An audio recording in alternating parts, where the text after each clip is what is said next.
Numri lindjeve në Kosovë ka pësuar rënje me 6.4% në muajin gusht 2025, krahasuar me muajin korrik. Sipas të dhënave të publikuara nga Agjencia e Statistikave të Kosovës, në gusht 2025 janë regjistruar 2516 lindje brenda dhe jashtë Kosovës. Për këtyre lindjeve të regjistruara, 1284 lindje janë meshkuj dhe 1232 lindje janë femra. Sipas statistikave, krahasuar me muajin korrik në muajin gusht, janë regjistruar 4.3% më shumë raste të vdekjeve.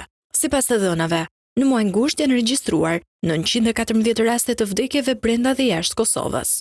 Nga të dhënat e Agjencisë së Statistikave të Kosovës, ka pasur rritje të kurorëzimeve dhe rënje të divorceve gjatë muajit gusht. Po ashtu, në këtë muaj janë regjistruar gjithsej 1972 kurorëzime, ku krahasuar me një muaj më parë, ka rritje të numrit të tyre për 59%. Të dhënat janë publikuar duke u bazuar në të dhënat e Agjencisë së Regjistrimit Civil të Kosovës.